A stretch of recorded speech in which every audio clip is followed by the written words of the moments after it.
పిల్లలు, ఈరోజు మనం చెప్పుకోబోయే కథ ప్రశాంతత కోల్పోయిన మహారాజు. రచయిత విఎల్ఎన్ మూర్తి. జీవితంలో కోరికలు లేనంతవరకే ప్రశాంతత.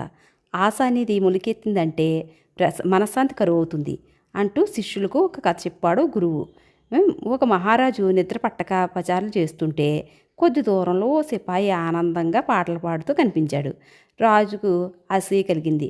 ఇంత హోదా, ఇన్ని సంపదలు ఉన్న తనకు లేని ఆనందం ఇతడికి ఎలా వచ్చిందా అనుకున్నాడు. మర్నాడు ఉదయాన్నే మంత్రిని పిలిచి విషయం అడిగాడు. అతనికి ఆశలు వ్యామోహాలు లేవు. తమరిచ్చే జీతంతో సంతోషంగా కాలం గడుపుతూ మనశ్శాంతి పొందుతున్నాడు. కానీ మహారాజా, ప్రశాంతత పాదరసం లాంటిది, ఎప్పుడైనా జారిపోవచ్చు. ఆ సంగతి మీరు ప్రత్యక్షంగా చూడండి అన్నాడు. మంత్రి ఆ వెంటనే 99 బంగారు నాణాలను సిపాయి నివాసం వద్ద అరుగు మీద పెట్టించాడు. బయటకు వచ్చిన సిపాయి నమ్మలేనట్టు చూశాడు.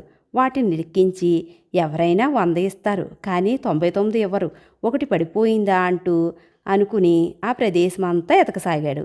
99 దొరికాయన్న ఆనందం లేకపోగా ఒకటి తక్కువైందన్న ఆందోళన అతన్ని ఆవరించింది.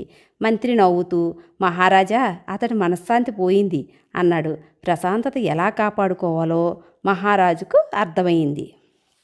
దీని నీతి ఏంటంటే, ఆశ ఉంటే మనశ్శాంతి కోల్పోతామని.